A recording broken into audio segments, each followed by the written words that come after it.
on how exactly, who's making the calls, what's being done from the White House and from the president and vice president on down to lobby Congress and make it happen?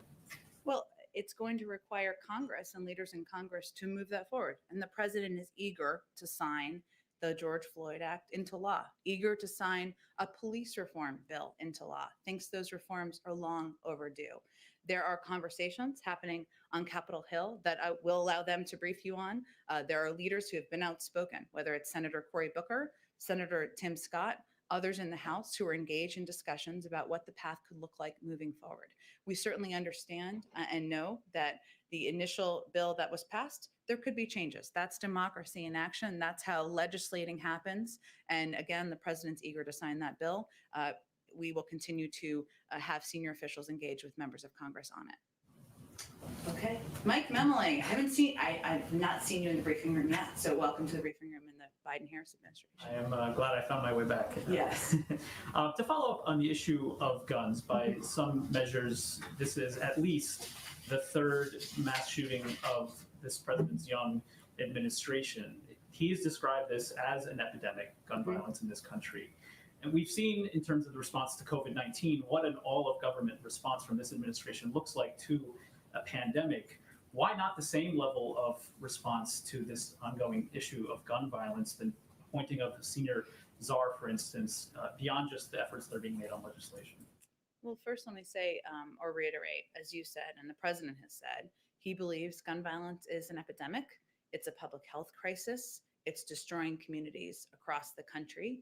He's also been working on this issue for decades. And if he were standing here, and I know there's a press conference later today, and you all may ask him about this, he would tell you that we can't give up just because it's hard, just because the politics are perplexing, which they are, given more than 80% of the public supports universal background checks, and yet the Senate has not moved forward, and because bills aren't sailing forward, and we need to keep at it. And so I would say the way he approaches this is one where he has used the levers of his presidency, put in place, already announced last week, executive action steps that the Department of Justice is going to take. We will continue to review additional options. Those are steps he can take. In order to put permanent changes in place, in order to put permanent gun safety measures in place, that is going to require Congress acting. States can also take action. We've seen red flags laws put in place in 19 states across the country. More states than that have universal background checks. He also believes that working with advocates, many of whom he invited here last week to have those discussions, encourage them, lift up their efforts, is part of how we can move things forward. I will tell you that this is a priority to him. It's a priority to the vice president. It's a priority to Susan Rice, who's leading the Domestic Policy Council, to Bruce Reed, who's a deputy chief of staff, to Ron Klain, who's the chief of staff and is from Indianapolis. And this is a constant discussion and issue around this White House. So it's not going to require a czar. It is ultimately a priority to the president of the United States, which is the most important factor. On legislation, just a few weeks ago, I asked the president if he was going to be making phone calls to Republicans, in particular in the Senate, to try to advance the background check legislation there. He said he would be willing to. I know the jobs bill has been the priority. Is there more you can say about the kind of outreach he's been doing on background checks specifically? Well, I don't have any calls to read out specifically, but I can tell you that in his conversations, and he has been talking with Republicans about a range of issues, but there are a lot of topics that certainly come up. And he believes that, you mentioned the third mass shooting. It's actually the third mass shooting in Indianapolis this year, just to give you all a sense.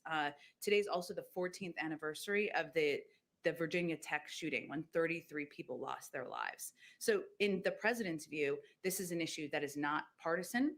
It should not be political, despite the efforts of the NRA over time. This is an issue that Democrats, Republicans, independents across the country believe universal background checks should happen. And that certainly is the message that he will continue to send publicly and privately in conversations. On Russia, I wanted to follow up on the announcement yesterday of at least the intention to hold a summit with President Putin.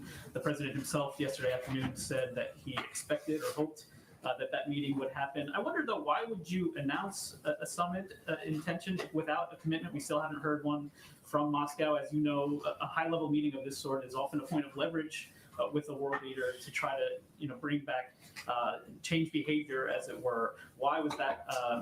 Why are there no conditions on this meeting if there has been one asked? Well, it was raised in the call, and so it was in the readout of the call that the president had made this offer to have a discussion and a meeting with President Putin. And that call also included a discussion and the president being clear that there would be consequences for the actions, whether it was the hacking, SolarWinds, or other problematic behavior by Russian leadership. And the president offered that as to send the message that we will have disagreement. We're not going to hold back on that. But our objective is to have a predictable and stable relationship. We can disagree in areas where we will continue to. We're not naive about that. But we also believe that there's an opportunity to work together in some areas. So we are certainly hopeful that we will be able to put together the details on that meeting, but it wasn't pre-cooked or preset before the president's discussion with President Putin. And it was just providing transparent information to all of you about his offer to President Putin. What if he says no, though? Wouldn't that indicate some weakness on the part of the American administration here?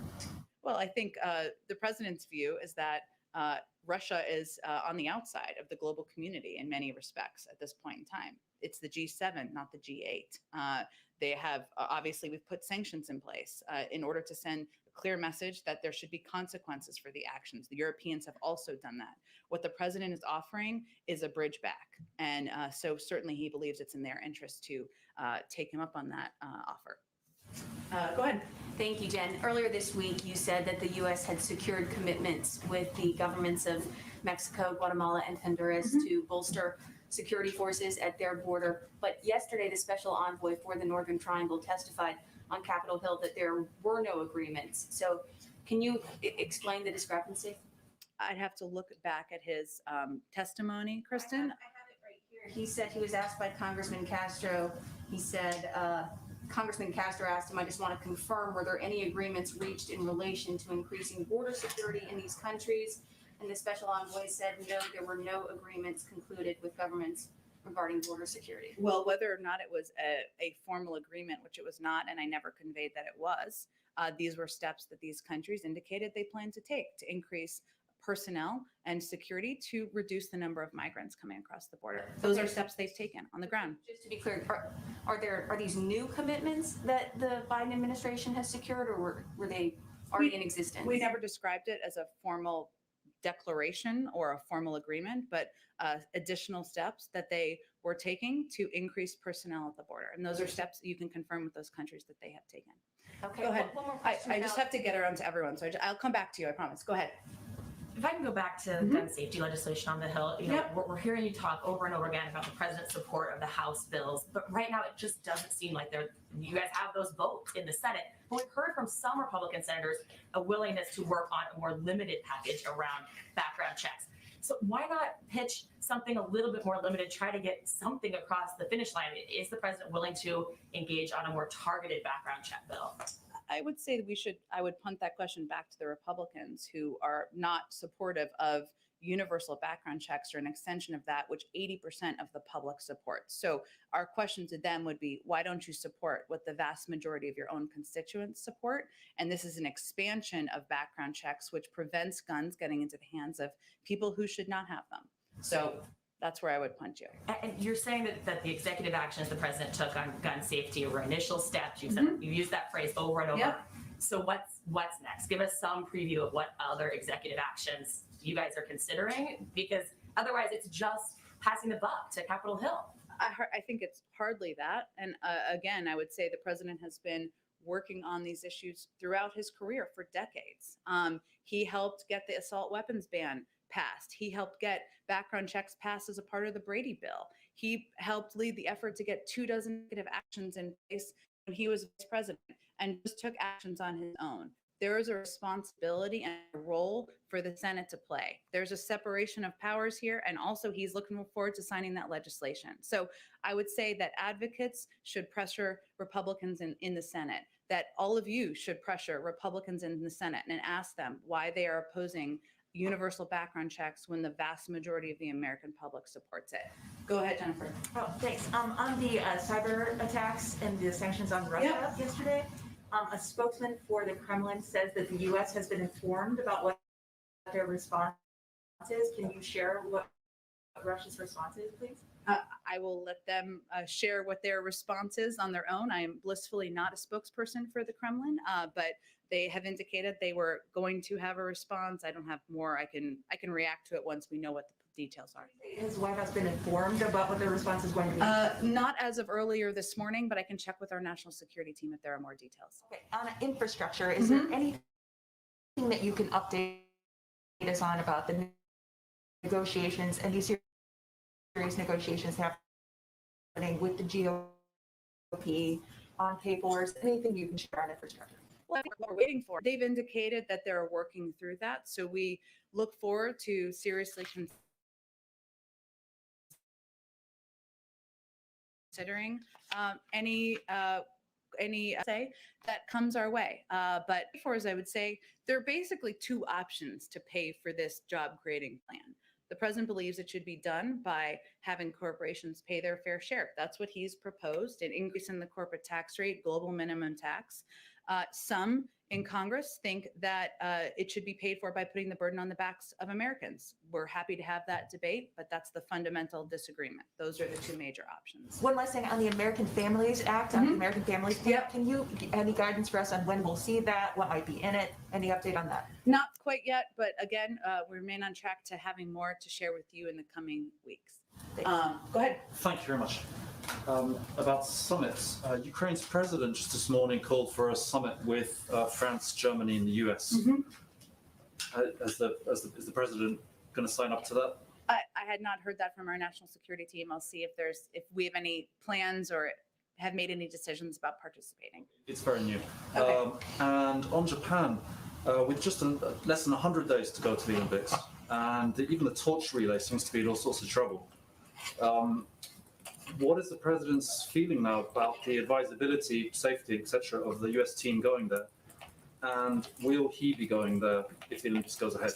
I don't have any plans to announce as it relates to travel or any international travel today. I can say that we understand the careful considerations that the Japanese government and the International Olympic Committee are weighing as they prepare for the Tokyo Olympics this summer. The government of Japan has stressed that public health remains the central priority as they plan to host the Games. Tokyo has assured us they will keep in close contact with Washington as their plans develop. But I don't have any more beyond that. I'm sure it will be discussed today, and you all may ask them during the press conference later this afternoon. Okay, that's just one more Japan question, please, since it's Japan. Go ahead. The president obviously has the environment high on his list of priorities. So will he be talking to the prime minister about the plan to discharge, it's like 1 million tons of contaminated water from the Fukushima plant, which a lot of countries in the region and I think the UN as well have said is not a great idea. What's his position?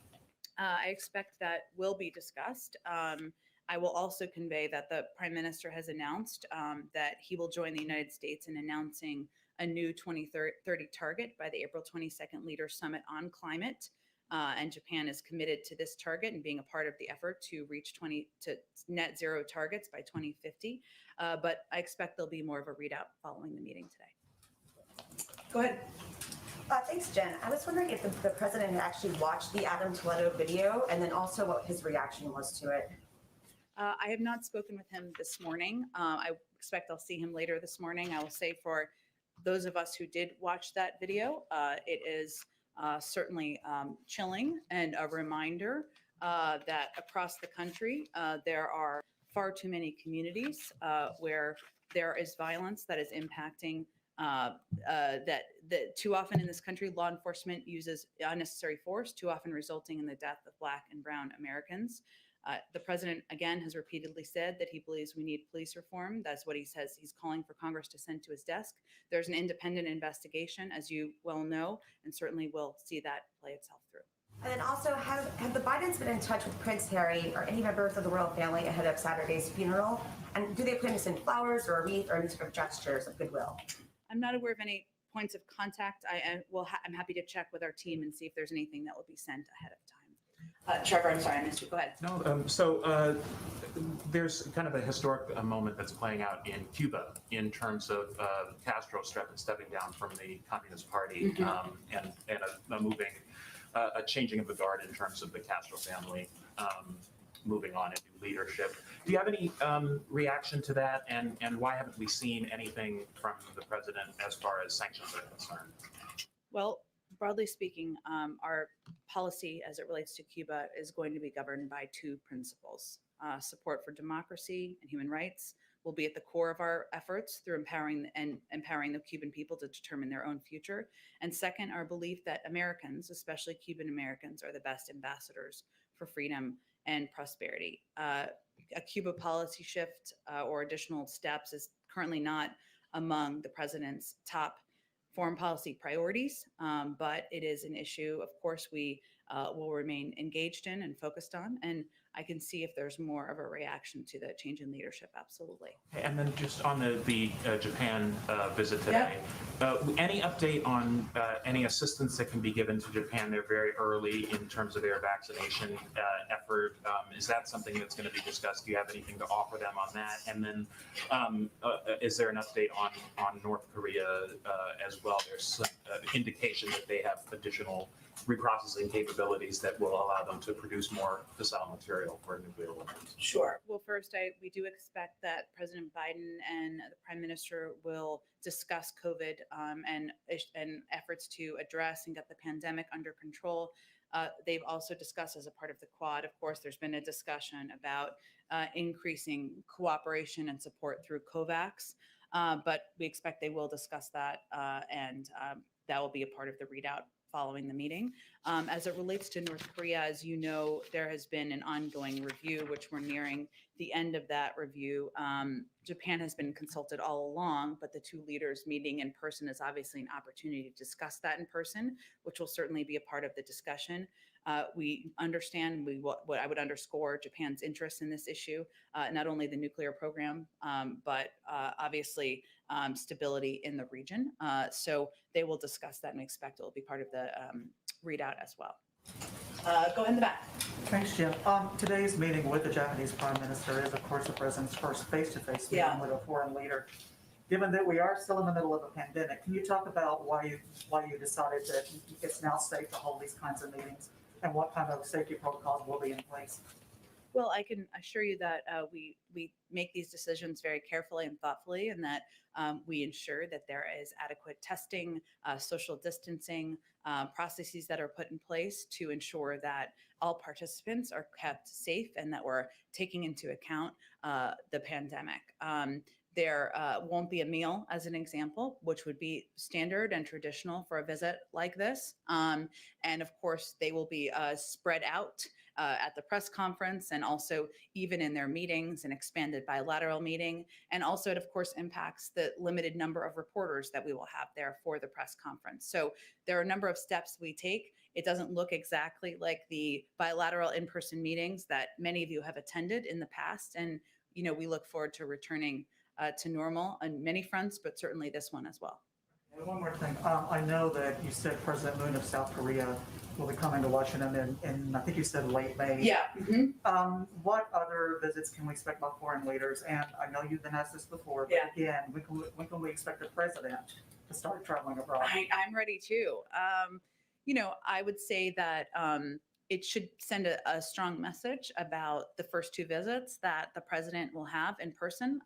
The leaders of Japan and South Korea send a message about how vital and important the relationships in that region, the stability in the region, security in the region, economic partnerships in the region are to this White House. I don't have additional foreign leader visits to predict quite yet. Of course, there will certainly be more. And in terms of the president's foreign travel, I just don't have anything yet. Hopefully we'll have something more soon, understand the interest. Go ahead. Ken, Iran today announced that it had enriched uranium at a 60% level. Does the White House view this as a worrisome development? And also, how does it affect the president's plan to revive the Iran nuclear deal? I believe they made the announcement earlier this week, but regardless, as we stated earlier this week, we take seriously Iran's provocative announcement of its intention to begin enriching uranium to 60%, which the P5+1 should be unified in rejecting. The step both calls into question Iran's seriousness with regard to the nuclear talks and underscores the imperative of returning to mutual compliance. Now, there are indirect talks that are happening right now that started last week that were ongoing through today. And while we know these talks, we expected these talks to be difficult, to be long, we still feel that they are a step forward in moving towards, leading with diplomacy to find a path forward. One more on Russia. The president yesterday did not mention Alexei Navalny in his remarks at all. Obviously, the U.S. had taken earlier action. Yeah. The president had spoken earlier. Was there a reason why there was the omission of Navalny yesterday? He was announcing steps in reaction to the other parts of the review. We had already announced sanctions as it related to Alexei Navalny. And we had previously announced those, which I know a lot's happening. So, Right. Yeah. Let me just get her on to Go ahead. Yesterday, you said that President Biden remains committed to raising the refugee cap to the higher levels you previewed. But advocates have been questioning whether the delay to that move is based on the situation in the border. Is it true that President Biden doesn't want to raise the refugee cap while the situation at the border is like it is right now? Well, I actually expect we'll have some more news on this today. So stay tuned. But I would say that it is a factor. ORR, which is a part of HHS, does do management and has personnel working on both issues. And so we have to ensure that there is capacity and ability to manage both. Now, I will say that the other piece that has been a factor is that it took us some time to see and evaluate how ineffective or how trashed in some ways the refugee processing system had become. And so we had to rebuild some of those muscles and put it back in place. But I expect, again, we'll have more news on this today, and we'll share that with all of you. Go ahead in the back. Thank you, Jen. Another question about president meeting with Japanese President Suga. Yep.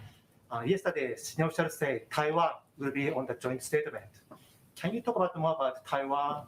Or are you going to say be patient, stay tuned, wait until joint statement, or? Well, we've been clear publicly and privately about our growing concerns about China's aggression towards Taiwan. China has taken increasingly coercive action to undercut democracy in Taiwan, and we've seen a concerning increase in PRC military activity in the Taiwan Strait, which we believe is potentially destabilizing. Our common position on Taiwan with the Japanese aligns, and our Secretary of Defense and Secretary of State have made statements to that that are consistent with that over the past weeks as well to elevate that. But of course, we'll have again a press conference. We'll have a joint statement, and I'm sure they will address that following the meetings. Go ahead in the back. Thanks, Jen. The U.S. ambassador to the UN, Thomas Greenfield, talking to a group on Wednesday, essentially said that white supremacy is woven into our founding documents and principles. Now, this statement is getting widely criticized as essentially parroting Chinese Communist Party talking points. So is the president going to remove her from her position as the representative before that body to promote United States values? Is the president going to remove an African-American woman with decades of experience in the Foreign Service, who's widely respected around the world, from her position as ambassador to the UN? He is not.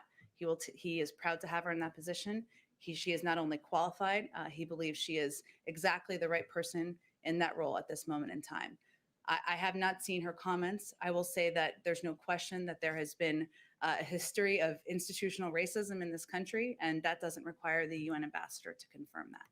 Essentially the same lecture, though, that the Chinese delegation gave Secretary Blinken in Alaska last month. So does the president think our founding documents are racist? I would say that I will leave my comments to speak for themselves. And certainly, I think most people recognize the history of systemic racism in our country, and she was speaking to that.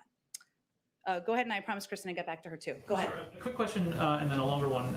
In terms of, you said the president had been tested for COVID-19 today. Yeah. Has that been regular, or is that specifically part of the protocols for today's foreign leaders? He's tested every couple of weeks, and we try to provide those in a timely manner, the updates. Today was the most timely, so we will continue to try to do that moving forward. And then I wanted to ask you about some new reporting from one of my colleagues, Carol Lee. She has a new piece about secret Facebook groups that are primarily composed of special forces, which include some of the postings, very racist language, criticism of the government, even some QAnon-type conspiracy theories. I wonder if you had a reaction to the report, and also if you could give an update on the tasking that the president had issued for some of the intelligence community as well as DHS on domestic extremism. Yeah, so it is a 100-day review, which we are getting close to the conclusion of, and a lot of the analysis or the review has been done, and now we're working on the policy phase of that, and I expect we'll have more to say after that 100-day review concludes.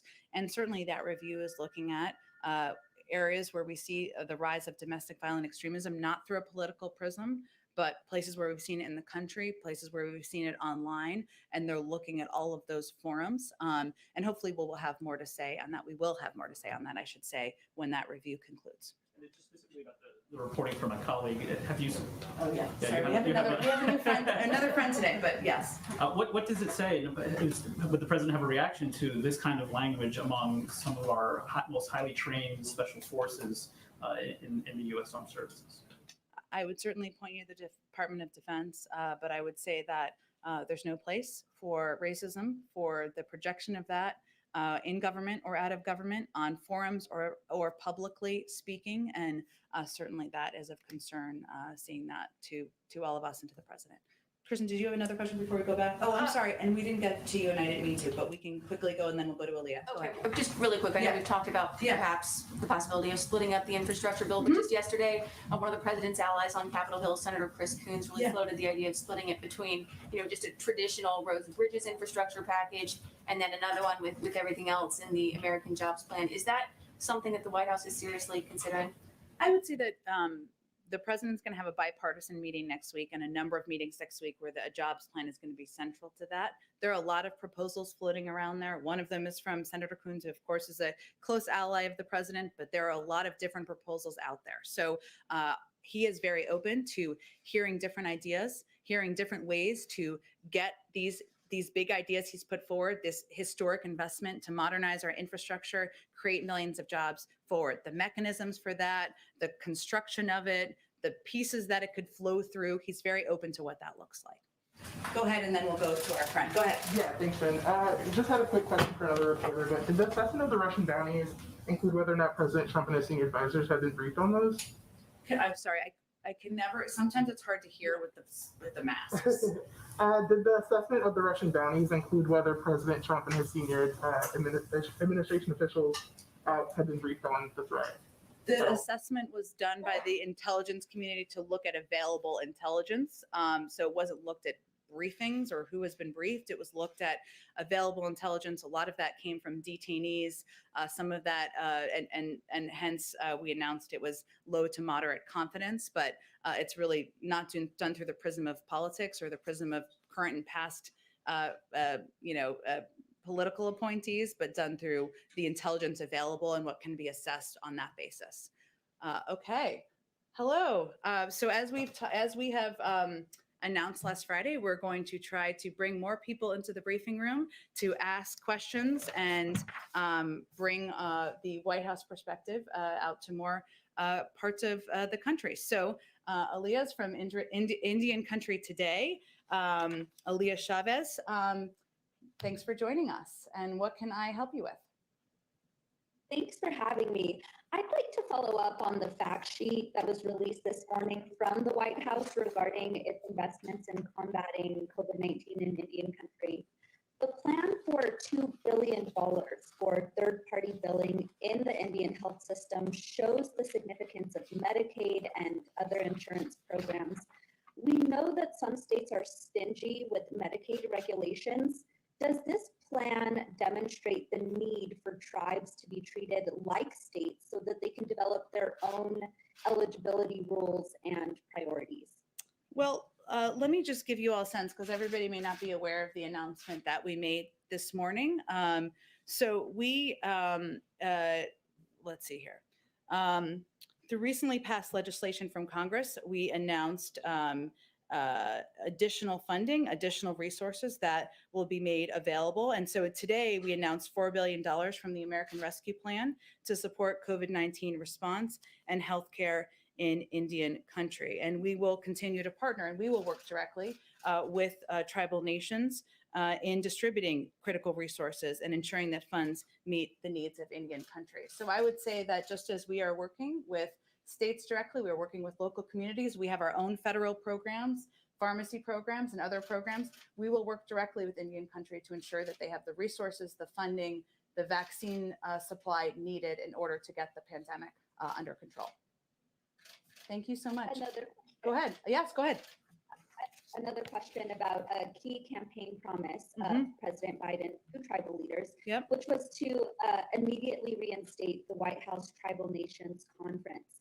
When can we expect to learn more about when that conference will happen, whether it would be virtually or in person, and to make this happen in his first year in office? It is certainly a big priority. And obviously we've been impacted, of course, by COVID and the pandemic, because to have a conference like that, we'd love to do that in person and have people meet in person to make it that much more constructive and productive.